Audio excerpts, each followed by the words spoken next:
Alright, what's going on everybody? It's DAYYY Media coming at you with another video. You know what time it is, guys. It's time to bring on that boxing. Today we're going to be kind of talking about boxing from a standpoint of, more of a critical standpoint.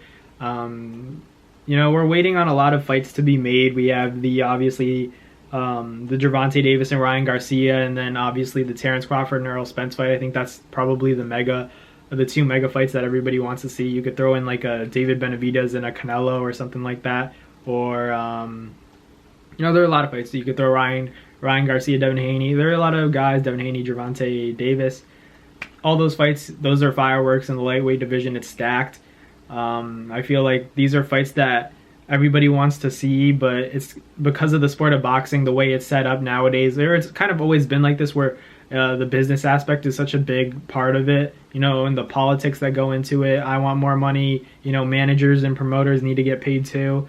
And then you have guys asking for more money, pricing themselves out, essentially wanting to be the A side, even though there's argument between who should be the A side and who should be the B side. That's the problem with these big fights. When you have a big underdog challenger going up against the favorite, then those are the type of matchups that obviously A side and B side aren't going to be an issue, because the challenger is always going to be just grateful for the opportunity because they know it's a shot that he or she may never get again. Shakur Stevenson. That's another fight with Gervonta Davis. Potentially, that's more like down the line. That's getting ahead of ourselves. We haven't even gotten the real lightweight fights, and Shakur's obviously a junior lightweight, but I personally think he outclasses everybody at 130 and potentially at 135. So I always tend to think farther ahead for Shakur. Maybe I shouldn't. I probably shouldn't do that, but he's just one of those talents that you can't wait to see him in even bigger fights.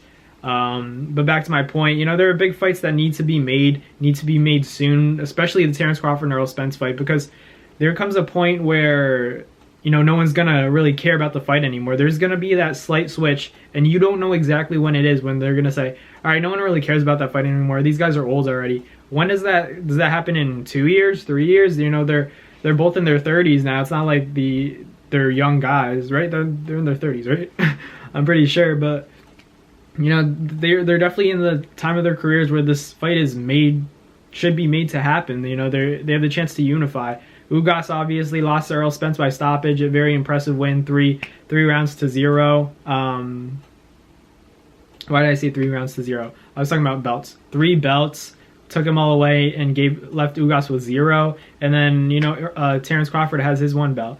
So like the unification, it's time for this fight to happen at the welterweight division. Then these guys can decide whether or not they want to stay at 147, defend a few times, make some extra money, some good money, because when you're the champ, you call all the shots, you make even more money. Or do you go up at 154 and challenge a Charlo?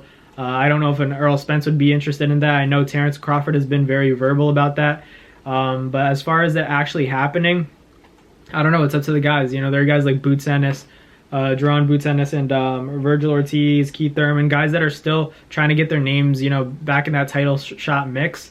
And I think they can all do it. They're all talented guys. You still have Ugas still there, even though he lost to Earl. It's just these fights have to get made before no one starts to care about it, and that's a bad thing for boxing as a sport. You don't want these fights to take place when nobody cares about them anymore, especially like the Floyd Mayweather Manny Pacquiao. Obviously it did numbers. I'm just saying, for boxing fans, we didn't get the fight that we really wanted to see. You know what I'm saying? Like I understand that with the stylistic matchups, that's the kind of fight you're gonna get. It's just now people get to say, oh, Pacquiao was old, he'd been knocked out already, he had the shoulder injury, and then discrediting Floyd and everything, when they really should have fought maybe at 140, 135, or even 147, but much earlier. But it's just one of those things that come with boxing. I don't want that to happen with an Errol Spence and Terrence Crawford, or a Ryan Garcia and Gervonta Davis, which is why I think these fights should happen now. I think Gervonta Davis and Ryan Garcia, that's a fight that has more time to marinate than the Errol Spence and Terrence Crawford fight. I feel like the Crawford and Spence fight is at its peak, its pinnacle, and if the fight doesn't get made now, they could be missing out on even more money than maybe they'll ever make. So we'll see what happens. I hope this is a problem in boxing that I hope gets solved soon. But we can just hope and stay, optimistic about the situation in terms of negotiations. Hopefully these fights get made, they're done deals, and we could enjoy them because it's good for boxing, it's good for the fans. But other than that, that's going to do it for this video. Thank you guys for watching. Let me know in the comments which fight you guys are dying to see, which fight needs to happen now, and which fight can wait. Errol Spence and Terrence Crawford, or Gervonta Davis and Ryan Garcia. Let me know in the comments. Thanks for watching, guys. Peace. Well, that's going to do it for another Nats Fight Media video. Thank you guys so much for watching. I hope you guys enjoyed. Thank you guys for the constant support. Salute to you always.